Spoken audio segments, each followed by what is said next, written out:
एक ऐसा हीरो जिसकी पहली पिक्चर ही फ्लॉप हो गई थी, लेकिन वही आगे चलकर सीएम की कुर्सी पर बैठ जाता है। क्या है कहानी, आज आप लोगों को मैं विस्तार से बताऊंगा कि विजय थलपति सीएम कैसे बने। तो बने रहिए हमारे इस वीडियो के अंत तक। दोस्तों, यह कहानी उस लड़के की है जो मद्रास की गलियों में पला बड़ा है, पर्दे का हीरो, जनता का नेता। और उनके घर में एक्टर मौजूद थे। उनके पिता डायरेक्टर थे और उनकी माता प्लेबैक सिंगर थी। इन्हीं सब चीजों को देखते हुए थलपति के सपने भी फिल्मी थे।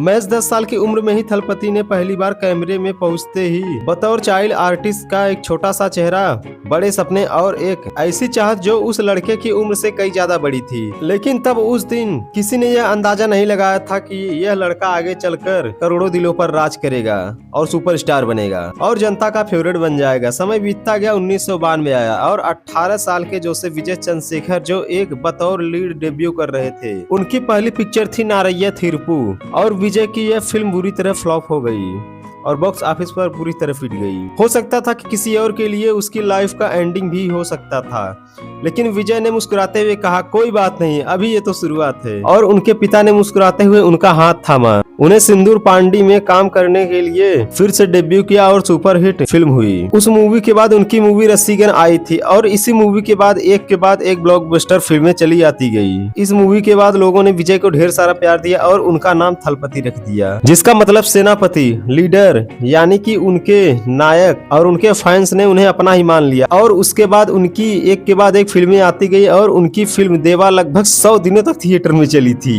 जी हाँ दोस्तों, उनकी फिल्म जो देवा थी और वो मूवी ब्लॉकबस्टर रही। लेकिन विजय थलपति के जितने भी मूवी आई थी उनमें कोई मनोरंजन ही नहीं, उसमें करप्शन और किसानों गरीबों का दर्द दिखाया जाता था, टूटी हुई शिक्षा व्यवस्था थी और आम आदमी का आवाज भी दिखाया जाता था। जब विजय पर्दे पर कोई भी डायलॉग बोलते थे, वह सिर्फ डायलॉग ही नहीं होता था, वह सच लगता था।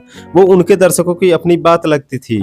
ना तो अमिताभ बच्चन जैसी हाइट और ना ही कमल हसन जैसी स्टाइल, बस एक सादा सीधा इंसान। और इन्हीं सब सादगी के कारण तमिलनाडु के जनता ने उन्हें अपना मान लिया था और उनमें अपना बेटा देखा।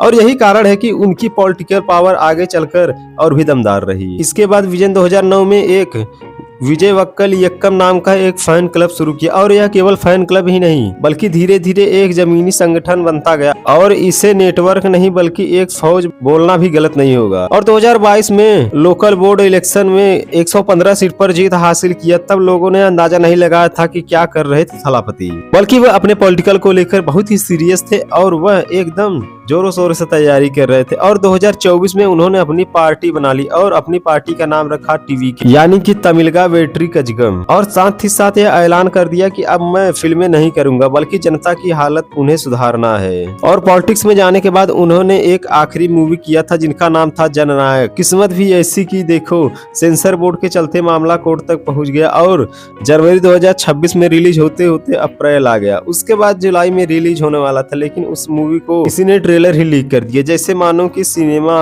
हॉल का पर्दा खुद कह रहा हो अब लड़ाई रील में नहीं रियल में होगी और आर पार की होगी। बाकी लोगों ने कहा, अरे बस नहीं, ये तो स्टार पावर है, बस 2-4-6 महीने रहेगा उसके बाद चला जाएगा। और विजय ने वो सब नहीं किया जो लोग उम्मीद कर रहे थे। ना ही उन्होंने बड़ी रैली की, ना ही एक दूसरे को गाली गलौज, ना विरोधी के बारे में कोई बयान दिया। बस वो उन्होंने एक रोड शो भी नहीं किया। बस वो स्टेज पर आकर सीधा मैसेज और ठोस बातें की और 2026 में उनकी पार्टी टीवीके बनकर तैयार हो गई। और विजय थलापति आज तमिलनाडु के सीएम हैं और जनता ने उन्हें काफी ढेर सारा प्यार भी दिया है और दे रही है। तो दोस्तों, ये थी विजय थलापति की कहानी और आप बताइए ये कहानी आपको कैसी लगी है। विजय थलापति की कौन कौन से फैन है कमेंट करें।